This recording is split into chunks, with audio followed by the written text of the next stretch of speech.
فادخلی فی عبادی وادخلی جنتی. فادخلی فی عبادی وادخلی جنتی، اے بندے داخل ہو جا میری جنتوں کی طرف۔ وَنَحْمَدُهُ وَنُصَلِّي عَلَىٰ رَسُولِهِ الْكَرِيمِ اما بعد اعوذ باللہ من الشیطان الرجیم بسم اللہ الرحمن الرحیم۔ آج کا موضوع خطبہ حجۃ الوداع۔ دعوت و تبلیغ کا کام پورا ہو گیا اور اللہ کی الوہیت کے اثبات، اس کے ماں سوا کی الوہیت کی نفی اور محمد رسول اللہ صلی اللہ علیہ وآلہ وسلم کی رسالت کی بنیاد پر ایک نئے معاشرے کی تعمیر و تشکیل عمل میں آ گئی۔ اللہ نے اہل ایمان کی ایسی جماعت پیدا فرما دی جو دعوت کی حفاظت کی ضامن اور اسے زمین کے کونے کونے تک پہنچانے کی کفیل تھی۔ دعوت کا کام مکمل تھا۔ اب آپ صلی اللہ علیہ وآلہ وسلم کے قلب و شعور میں یہ احساس پیدا ہوا کہ اس دنیا میں آپ صلی اللہ علیہ وآلہ وسلم کا زمانہ اختتام کے قریب ہے۔ چنانچہ آپ نے حضرت معاذ بن جبل رضی اللہ تعالیٰ عنہ کو سن ہجری 10 میں یمن کا گورنر بنا کر روانہ فرمایا تو رخصت کرتے ہوئے من جملہ اور باتوں کے علاوہ فرمایا: اے معاذ، غالباً تم مجھ سے میرے اس سال کے بعد نہ مل سکو گے، بلکہ غالباً میری اس مسجد اور میری قبر کے پاس سے گزرو گے۔ اور حضرت معاذ رضی اللہ تعالیٰ عنہ یہ سن کر رسول اللہ صلی اللہ علیہ وآلہ وسلم کی جدائی کے غم میں رونے لگے۔ در حقیقت اللہ چاہتا تھا کہ اپنے پیغمبر صلی اللہ علیہ وآلہ وسلم کو اس دعوت کے ثمرات دکھا دے جس کی راہ میں آپ نے 20 برس سے زیادہ عرصہ تک طرح طرح کی مشکلات اور مشقتیں برداشت کی تھیں، اور اس کی صورت یہ ہو کہ آپ صلی اللہ علیہ وآلہ وسلم حج کے موقع پر اطراف مکہ میں قبائل عرب کے افراد و نمائندگان کے ساتھ جمع ہوں، پھر وہ آپ صلی اللہ علیہ وآلہ وسلم سے دین کے احکام و شرائع حاصل کریں، اور آپ صلی اللہ علیہ وسلم ان سے یہ شہادت لیں کہ آپ نے امانت ادا کر دی، پیغام رب کی تبلیغ فرما دی اور امت کی خیر خواہی کا حق ادا فرما دیا۔ اس مشیت ایزدی کے مطابق نبی صلی اللہ علیہ وآلہ وسلم نے جب اس تاریخی حج مبرور کے لیے اپنے ارادے کا اعلان فرمایا تو مسلمانان عرب جوک در جوک پہنچنا شروع ہو گئے۔ ہر ایک کی آرزو تھی کہ وہ رسول اللہ صلی اللہ علیہ وآلہ وسلم کے نقش پا کو اپنے لیے نشان راہ بنائے اور آپ صلی اللہ علیہ وآلہ وسلم کی اقتدا کرے۔ پھر سنیچر کے دن جبکہ ذی قعدہ میں 4 دن باقی تھے، بعض روایات میں آیا ہے کہ 5 دن باقی تھے، رسول اللہ صلی اللہ علیہ وآلہ وسلم نے کوچ کی تیاری فرمائی، بالوں میں کنگھی کی، تیل لگایا، تہبند باندھا، چادر اوڑھی، قربانی کے جانوروں کو قلادہ پہنایا اور ظہر کے بعد کوچ فرمایا، اور عصر سے پہلے ذوالحلیفہ پہنچ گئے۔ وہاں عصر کی نماز 2 رکعت پڑھی اور رات بھر خیمہ زن رہے۔ صبح ہوئی تو صحابہ کرام سے فرمایا: رات میرے پروردگار کی طرف سے ایک آنے والے نے آ کر کہا، اس مبارک وادی میں نماز پڑھو اور کہو حج میں عمرہ ہے۔ یہ در حقیقت حج میں عمرے کی اباحت تھی جسے اہل جاہلیت انتہائی برا سمجھتے تھے۔ پھر رسول اللہ صلی اللہ علیہ وآلہ وسلم نے ظہر سے پہلے غسل کیا، سر اور بدن میں خوشبو لگائی جس میں مشک بھی تھا، پھر تہبند پہنا اور چادر اوڑھی، پھر 2 رکعت ظہر نماز پڑھی اور مصلی ہی پر حج اور عمرے کا احرام باندھا اور دونوں میں قران کیا۔ فرمایا: اللہم لبیک بعمرۃ و حج، صدائے لبیک بلند کی، اے اللہ عمرہ اور حج کے لیے حاضر ہوں۔ اس کے بعد لبیک پکارا جس کے کلمات یہ تھے: لبیک اللہم لبیک، لبیک لا شریک لک لبیک، ان الحمد والنعمت لک والملک لا شریک لک۔ ہم بار بار حاضر ہیں، اے اللہ ہم بار بار حاضر ہیں، تیرا کوئی شریک نہیں، ہم بار بار حاضر ہیں، یقیناً تعریف اور نعمت تیرے لیے ہے اور بادشاہت بھی، تیرا کوئی شریک نہیں۔ اور کبھی کبھی فرماتے: لبیک الہ الحق معبود برحق ہم بار بار حاضر ہیں۔ پھر مصلی سے نکل کر اونٹنی پر سوار ہوئے اور پھر لبیک پکارا، اور جب اونٹنی آپ کو لے کر میدان میں چل پڑی تو آپ نے پھر لبیک پکارا۔ نماز کے بعد ذوالحلیفہ ہی میں آپ نے ہدی قربانی کے جانوروں کے کوہان چیرے اور قلادے پہنائے۔ اس کے بعد آپ صلی اللہ علیہ وسلم نے اپنا سفر جاری رکھا۔ ہفتہ بھر بعد مکہ کے قریب پہنچے تو ذی طویٰ میں رات گزاری اور وہیں فجر پڑھ کر غسل فرمایا، پھر مسجد حرام میں داخل ہوئے۔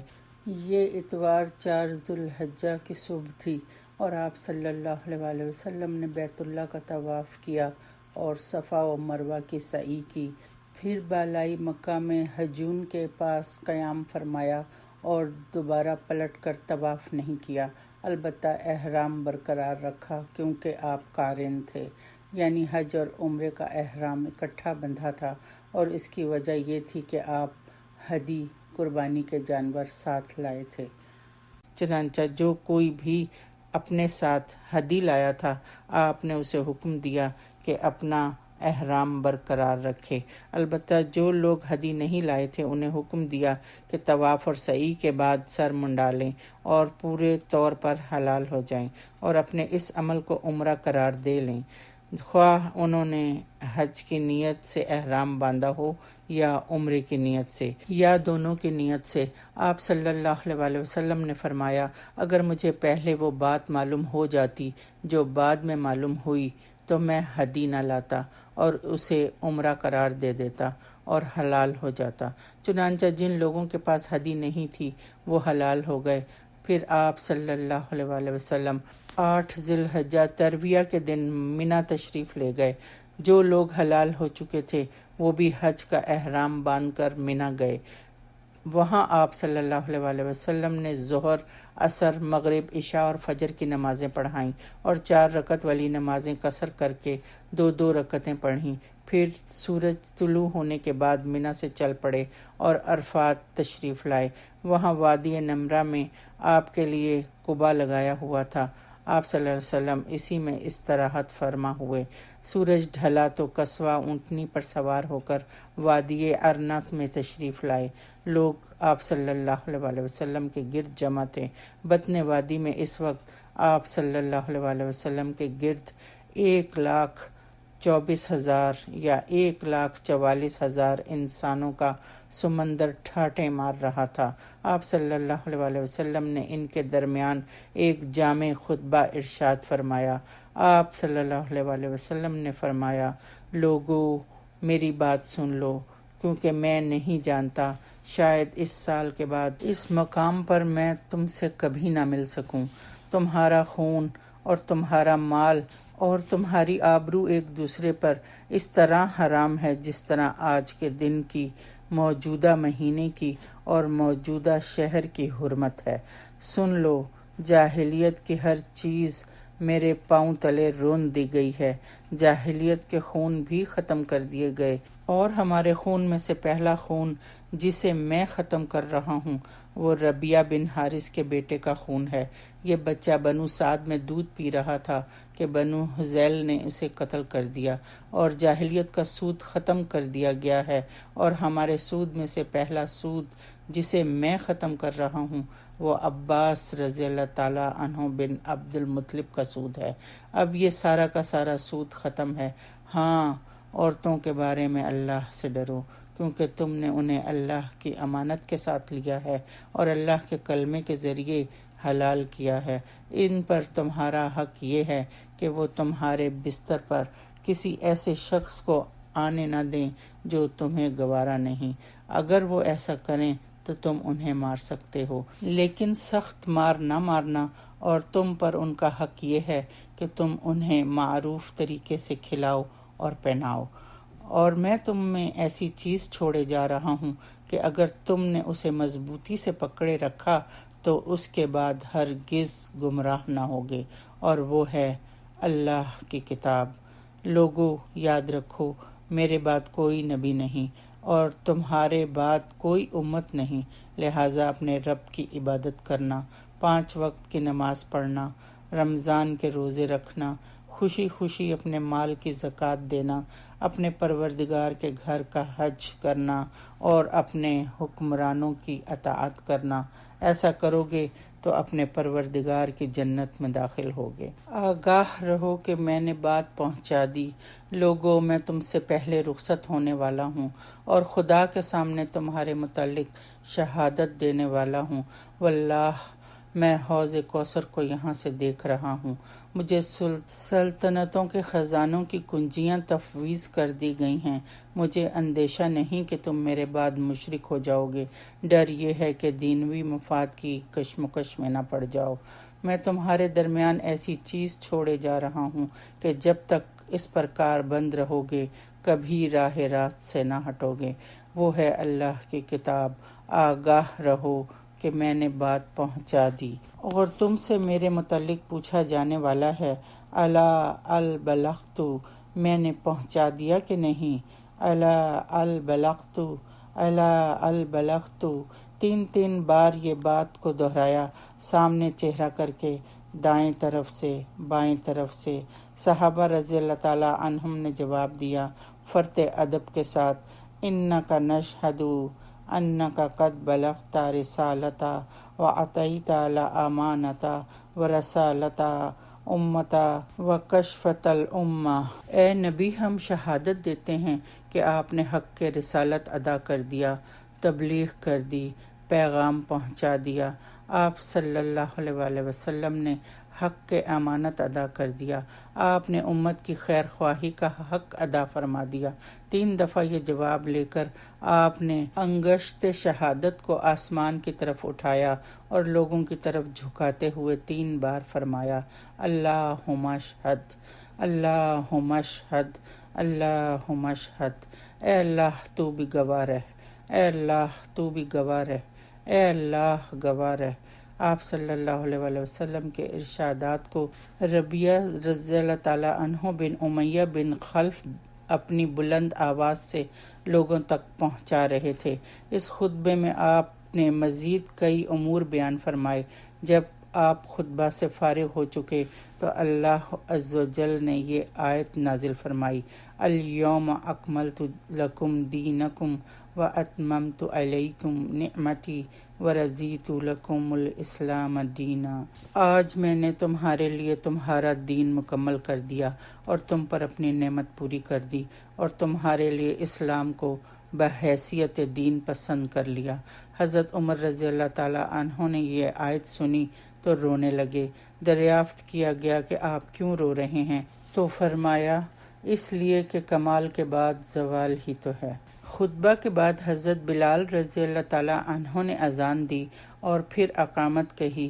رسول اللہ صلی اللہ علیہ وآلہ وسلم نے پھر ظہر کی نماز پڑھائی، اس کے بعد پھر حضرت بلال نے پھر اقامت کی اور آپ صلی اللہ علیہ وآلہ وسلم نے عصر کی نماز پڑھائی اور ان دونوں نمازوں کے درمیان کوئی نماز نہ پڑھی، یعنی دونوں نمازوں کو جمع تقدیم کے طور پر اکٹھا کیا اور ان کے درمیان کوئی نماز نہ پڑھی۔ پھر جائے وقوف پر تشریف لائے، اپنی اونٹنی قصوہ کا شکم چٹانوں کی جانب کیا اور قبلہ رخ مسلسل وقوف فرمایا یہاں تک کہ سورج غروب ہو گیا اور تھوڑی زردی چلی گئی، سورج کی ٹکیا غائب ہو گئی۔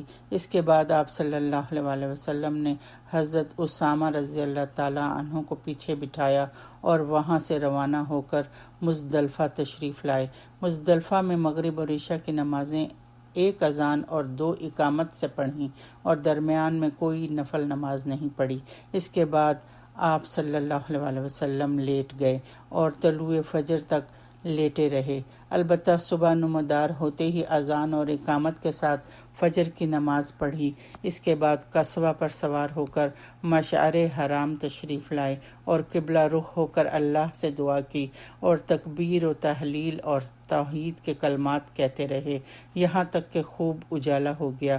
اس کے بعد سورج طلوع ہونے سے پہلے مینا کے لیے روانہ ہو گئے اور اب کی بار حضرت فضل رضی اللہ تعالیٰ عنہ بن عباس کو اپنے پیچھے سوار کیا۔ بطن محصر میں پہنچے تو سواری کو ذرا تیزی سے دوڑایا، پھر جو درمیانی راستہ جمرہ کبریٰ پر نکلتا تھا اس سے چل کر جمرہ کبریٰ پر پہنچے تو آپ صلی اللہ علیہ وسلم نے جمرہ کبریٰ کو 7 کنکریاں ماری۔ ہر کنکری کے ساتھ تکبیر کہتے جاتے تھے۔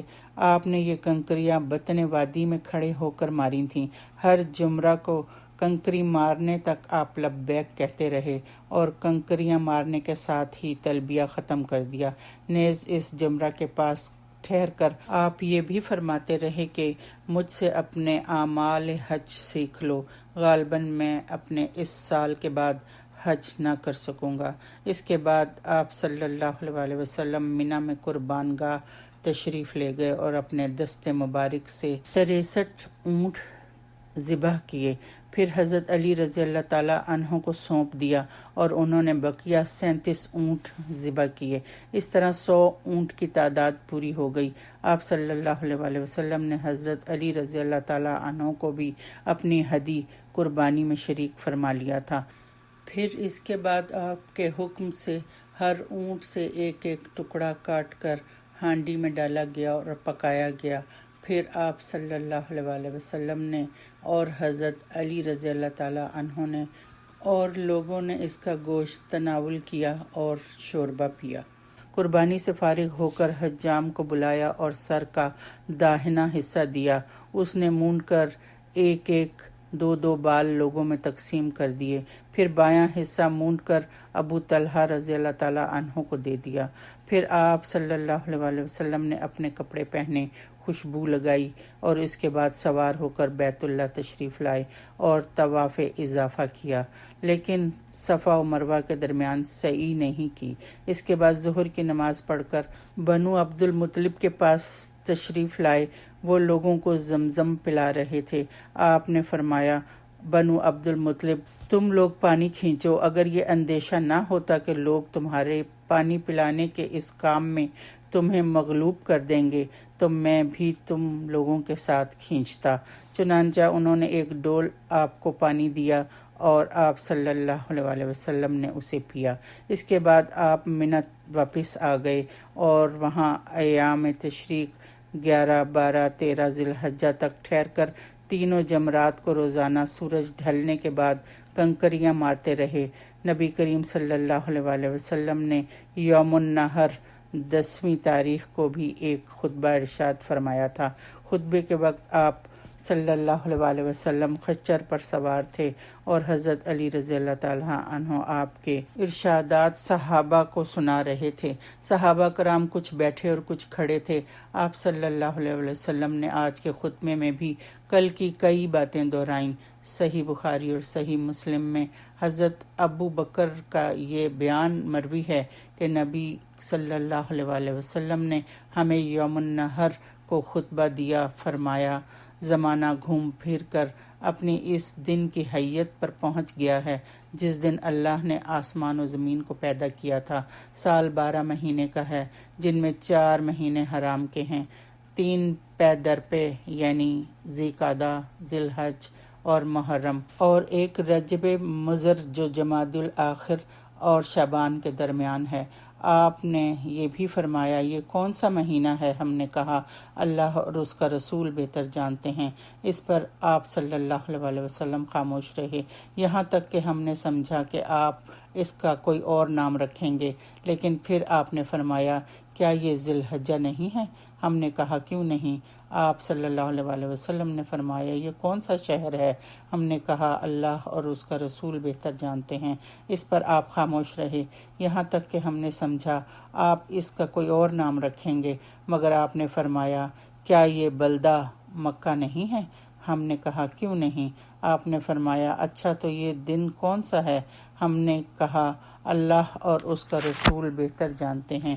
اس پر آپ صلی اللہ علیہ وسلم خاموش رہے، یہاں تک کہ ہم نے سمجھا کہ آپ اس کا کوئی اور نام رکھیں گے، مگر آپ نے فرمایا، کیا یہ یوم النحر قربانی کا دن یعنی 10 ذی الحجہ نہیں ہے؟ ہم نے کہا، کیوں نہیں؟ آپ صلی اللہ علیہ وسلم نے فرمایا، اچھا تو سنو کہ تمہارا خون، تمہارا مال اور تمہاری آبرو ایک دوسرے پر ایسے ہی حرام ہے جیسے تمہارے اس شہر اور تمہارے اس مہینے میں تمہارے آج کے دن کی حرمت ہے۔ اور تم بہت جلد اپنے پروردگار سے ملو گے اور وہ تم سے تمہارے اعمال کے متعلق پوچھے گا، لہٰذا دیکھو میرے بعد پلٹ کر گمراہ نہ ہو جانا کہ آپس میں ایک دوسرے کی گردنیں مارنے لگو۔ بتاؤ کیا میں نے تبلیغ کر دی؟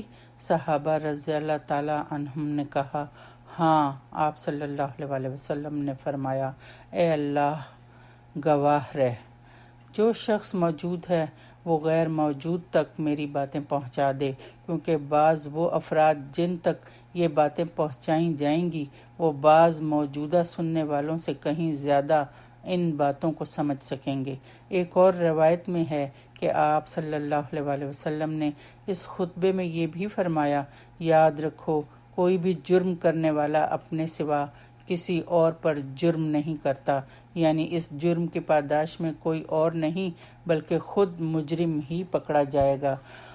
یاد رکھو کوئی جرم کرنے والا اپنے بیٹے پر یا کوئی بیٹا اپنے باپ پر جرم نہیں کرتا، یعنی باپ کے جرم میں بیٹے کو یا بیٹے کے جرم میں باپ کو نہیں پکڑا جائے گا۔ یاد رکھو شیطان مایوس ہو چکا ہے کہ اب تمہارے اس شہر میں کبھی بھی اس کی پوجا کی جائے، لیکن اپنے جن اعمال کو تم لوگ حقیر سمجھتے ہو ان میں اس کی اطاعت کی جائے گی اور وہ اسی سے راضی ہوگا۔ اس کے بعد آپ صلی اللہ علیہ وسلم ایام تشریق 11، 12، 13 ذی الحجہ کو مینا میں مقیم رہے۔ اس دوران آپ صلی اللہ علیہ وسلم حج کے مناسک بھی ادا فرما رہے تھے اور لوگوں کو شریعت کے احکام بھی سکھا رہے تھے، اللہ کا ذکر بھی فرما رہے تھے، ملت ابراہیمی کے سنن ہدی بھی قائم کر رہے تھے اور شرک کے آثار و نشانات کا صفایا بھی فرما رہے تھے۔ آپ نے ایام تشریق میں بھی ایک دن خطبہ دیا۔ آپ کا یہ خطبہ بھی یوم النحر کے خطبے جیسا تھا اور یہ خطبہ سورہ نصر کے نزول کے بعد دیا گیا تھا۔ ایام تشریق کے خاتمے پر دوسرے دن یوم النحر یعنی 13 ذی الحجہ کو نبی صلی اللہ علیہ وسلم نے مینا سے کوچ فرمایا اور وادی ابطح کے خیف بن کنانہ میں تشریف فرما ہوئے۔ دن کا باقی ماندہ حصہ اور رات وہیں گزاری اور ظہر، عصر، مغرب اور عشاء کی نمازیں وہیں پڑھیں۔ البتہ عشاء کے بعد تھوڑا سا سو کر اٹھے، پھر سوار ہو کر بیت اللہ تشریف لے گئے اور طواف وداع فرما آئے۔ مناسک حج ادا فرمانے کے بعد آپ صلی اللہ علیہ وسلم نے سواری کا رخ مدینہ کی طرف کیا تاکہ وہاں پہنچ کر پھر اللہ کی خاطر اللہ کی راہ میں ایک نئی جد و جہد کا آغاز فرمائیں۔ مدینہ کے آثار دکھائی دیتے ہی 3 مرتبہ اللہ اکبر کہا، پھر فرمایا، لا الہ الا اللہ وحدہ لا شریک لہ، لہ الملک ولہ الحمد وہو علی کل شیء قدیر، آئبون تائبون عابدون ساجدون لربنا حامدون، صدق اللہ وعدہ ونصر عبدہ وہزم الاحزاب وحدہ۔ اللہ کے سوا کوئی معبود نہیں، وہ تنہا ہے، اس کا کوئی شریک نہیں، اسی کے لیے بادشاہت ہے اور اسی کے لیے تعریف، اور وہ ہر چیز پر قادر ہے۔ ہم پلٹنے والے ہیں، توبہ کرنے والے، عبادت گزار، سجدہ کرنے والے اور اپنے رب کی تعریف کرنے والے ہیں۔ اللہ نے اپنا وعدہ سچ کر دکھایا، اپنے بندے کی مدد کی اور تنہا ساری جماعتوں کو شکست دی۔ 23 سال پہلے آپ صلی اللہ علیہ وسلم نے جو دعوت شروع کی تھی اس کی کامیابی اور اللہ کے دین میں فوج در فوج لوگوں کے داخلے کا جو منظر آپ صلی اللہ علیہ وسلم کے رب نے آپ کو دکھایا، اس پر آپ صلی اللہ علیہ وسلم اس کی حمد و تسبیح کرتے رہے۔ اللہم صلی علی محمد وعلی آل محمد کما صلیت علی ابراہیم وعلی آل ابراہیم انک حمید مجید۔ اللہم بارک علی محمد وعلی آل محمد کما بارکت علی ابراہیم وعلی آل ابراہیم انک حمید مجید۔ وآخر دعوانا ان الحمد للہ رب العالمین۔